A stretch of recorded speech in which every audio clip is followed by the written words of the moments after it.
So today we are going to be talking about stereotypes.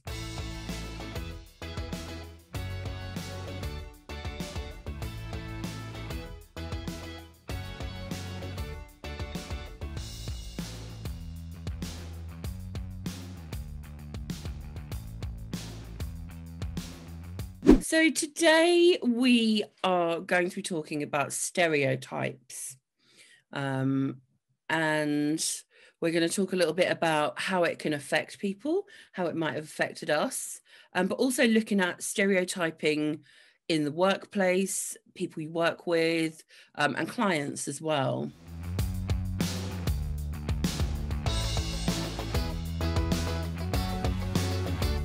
Who wants to start off by telling me what I mean by stereotypes?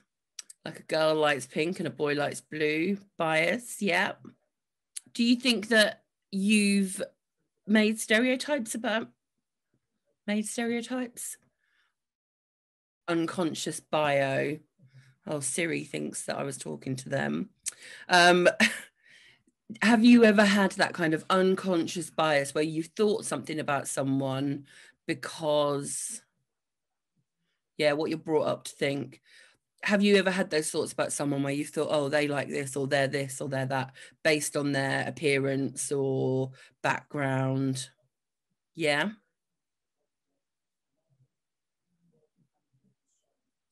What are some stereotypes that you think that you've made about people? And we've all done it. Someone being gay, yeah.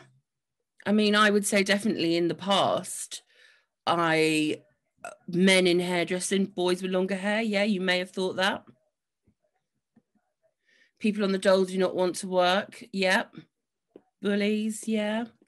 So do you think anybody's ever made a judgment about you? Yeah. Anyone care to share what they think people might have thought about them? Used to always get called an emo, dumb blonde, come across as bitchy. So one that I've come across a lot, because I've got quite a lot of tattoos. I remember going to a beauty counter in Debenhams, which don't exist anymore. And the woman just kept serving people in front of me. And then when she came to serve me, she was really rude. It was a Clinique counter. I'll never forget it. And it was obviously because I had lots of tattoos and she didn't think I could afford to buy the stuff there. But, I've always worked and had a pretty good job. So that wasn't the case. And I was really offended by it. I mean, this was probably 20 years ago and I still remember it today. So it's, I think if people judge you, it can be quite hurtful. Being judged as posh because you worked with Tanya, it does cost a lot of money to have tattoos. It really does. Being judged as posh because you used to work with polo and ponies, having children young, so people thought you'd spend your life as a single mum on benefits, which is not true. I didn't complain, Yvonne. People judge you if you have bright hair colour. A lot of people who work in shops judge stereotype teenagers. What sort of things do you think they think about teenagers? Lazy, rude and misbehave, troublemakers. Being a barber makes people think I'm obsessed with boys. Teenagers, yeah, not nice to talk to. Clients who tone their hair down for interviews, yeah. So what do you think is a common stereotype that people make about hairdressers, beauty therapists? Probably not barbers so much. Yeah, thick, uneducated and bitchy. Yeah. And how difficult is it to actually pass a qualification and cut some of the amazing haircuts and colours? Yeah. Yeah, they think they don't know anything, so that's why they do a hands-on job. Yeah. You know, and that is not the case. And actually, you know, doing hands-on jobs can be very complicated and technical. So it's not that at all, but it is, you know, it is something that people think about our industry. I'm going to show you a little video now. So I'm going to share my screen and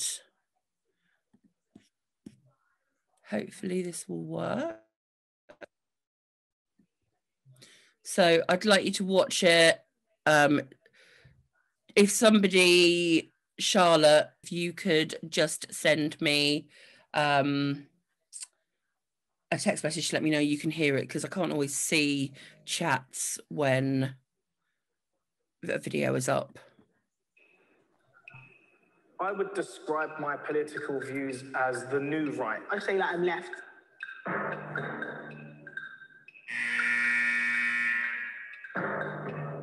Feminism today is man-hating. I would describe myself as a feminist, 100%.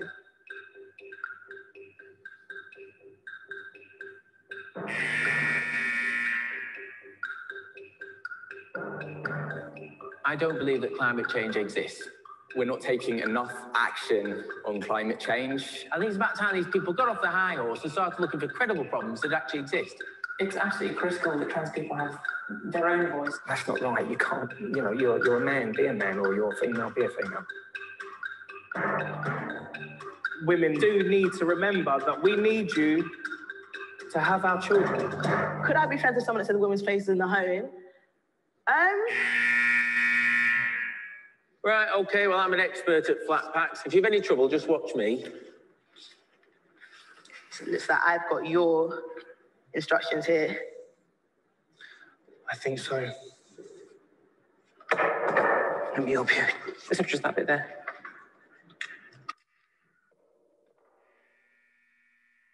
Describe what it is like to be you in 5 adjectives.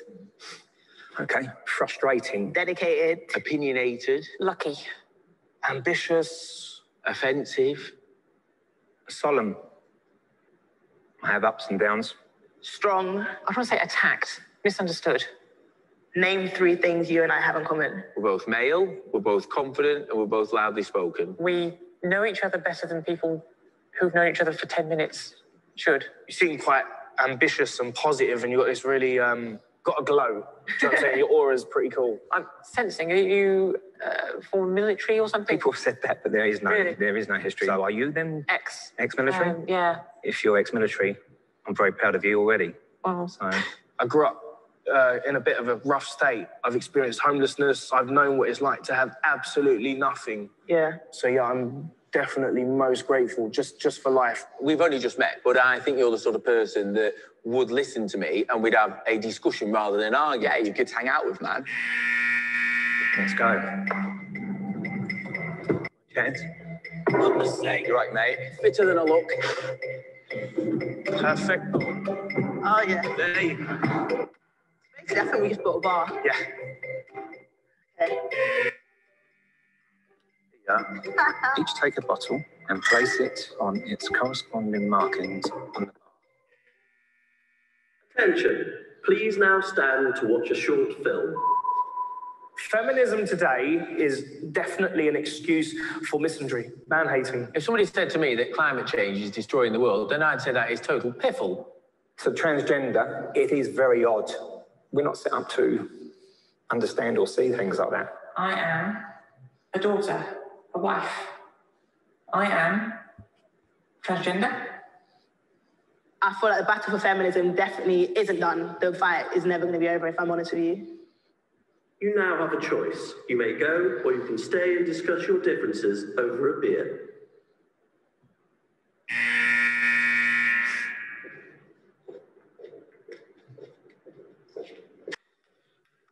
I'm only joking. You're happy for a second then? Well, I'm having a drink. I'm having a drink. Yeah.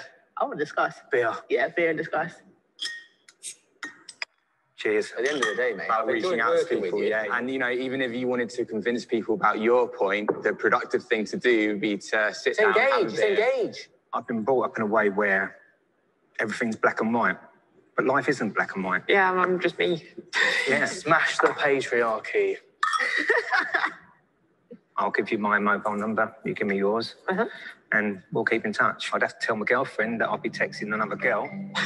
She might get a bit upset with that, but I'll have to get round to it. I'll have to tell my girls. What were your thoughts when they first came on? And I mean, I'd say that they were quite emotive topics. So, yeah, you thought he was really going to walk off. So what do you think the message was that Heineken, I mean, obviously they were trying to say, yeah, let's have a beer, buy our beer, it's great. But what do you think that they were trying to get across with that video? Everyone can get on. It's good to talk about things. Yeah, I think yeah, so even though they had their own opinions, they all tried to keep an open mind. And I think that that is really important. And especially when you are in the salon, because there is going to be a wide range of clients. So it doesn't matter if you work in a salon that charges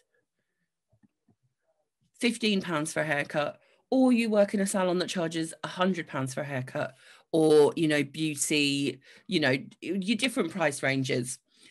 You're going to get so many different types of clients, and judging them isn't going to be, well, you can be wrong. You can be wrong. Yeah, clients pay our bills, so we have to be more open-minded, and it makes the job fun. Any of the teachers on here, has there ever been a time where you feel like you have judged somebody, and actually when you've started to do the treatment or the service, that they've really changed your mind? Would you care to share with us, Tanya?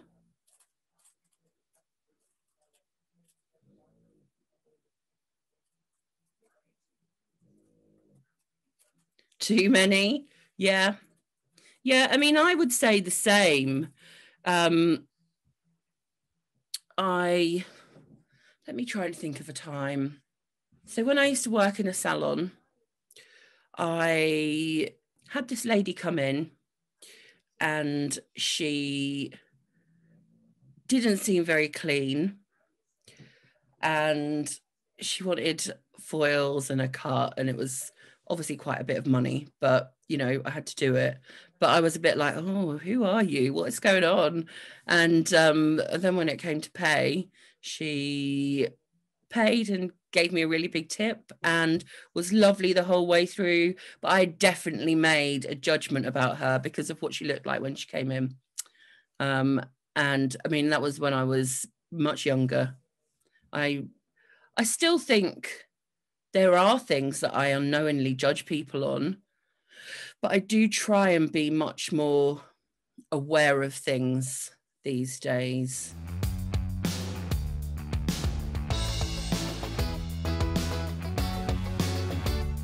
So do you think that there could be positive stereotypes? Or do you think they're all quite negative? Yeah, so what do you think could be some positive ones? You might think better of somebody than they actually are. Yep. Any examples that you can think of? Like thinking African people are amazing at sports. Yep. Blondes have more fun. Yeah. Yeah, I think the African people are amazing at sports is a really good one, because that, you know, is just not the case, not all of them. I think things like, a big one at the moment is looking at people's Instagram and making judgments, and it is stereotyping, but it's what people are kind of setting up for you to think about them. So, you know, you might see somebody's house and it looks perfect, and you think, oh, they must be, you know, or they put pictures up of their children always having fun, and, you know, doing lovely things, and you think, oh, they must be a really good mum, or their house is so clean and tidy and lovely. You know, if my house was lovely and clean and tidy, then I would be as happy as them. But actually all they're doing is showing you a snippet, and you're making that judgment from just a small bit that you can see. So has anybody got any other kind of views on why we need to leave the judgment behind when being in the salon and outside of the salon? But in this context, we're just talking about being in the salon. A client is a client, yeah. Keeping it professional. Wouldn't like it if people treated us like that, yeah.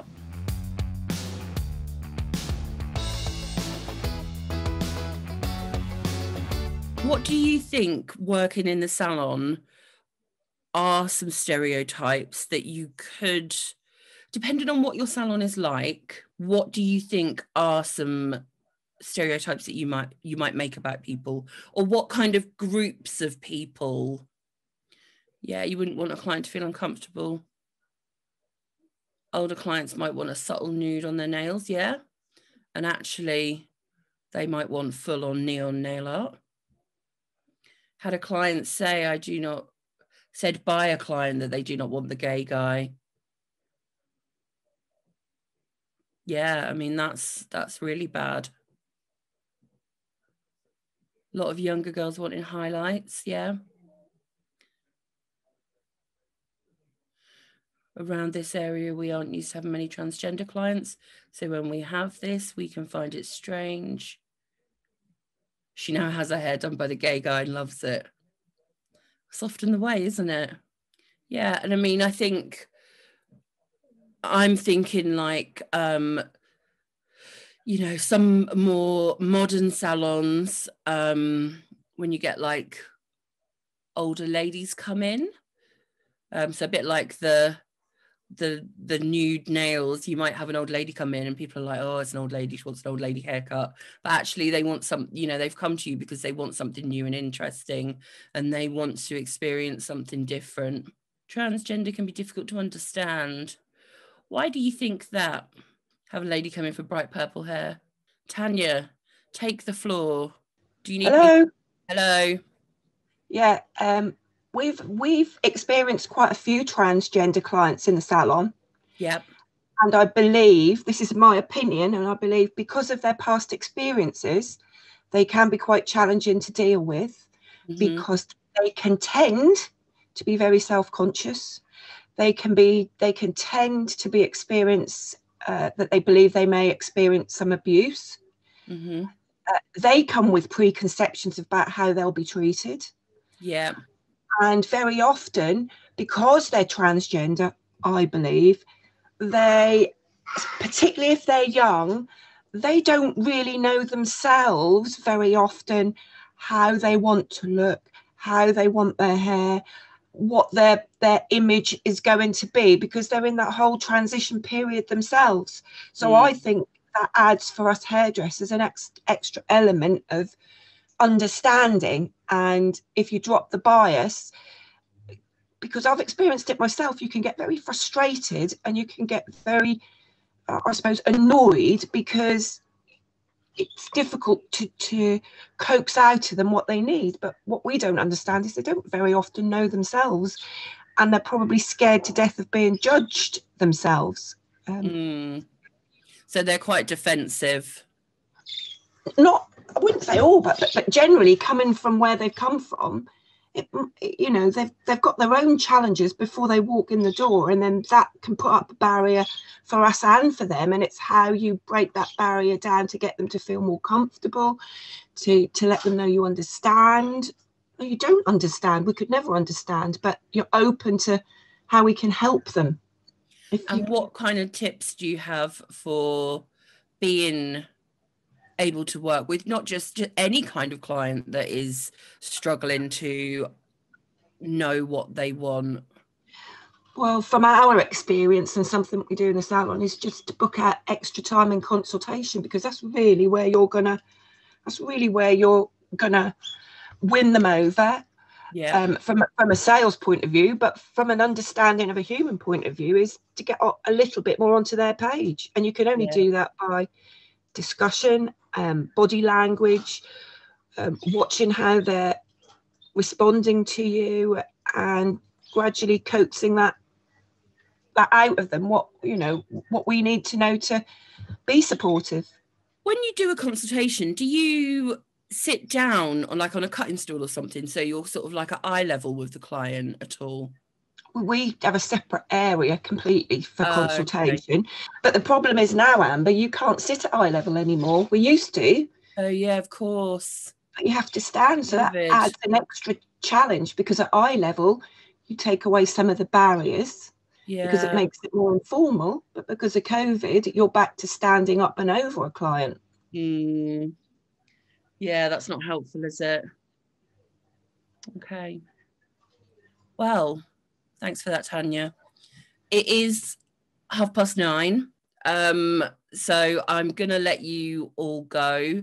But I think, moving forward, just thinking a little bit more before your clients are in. For more videos, make sure to click subscribe.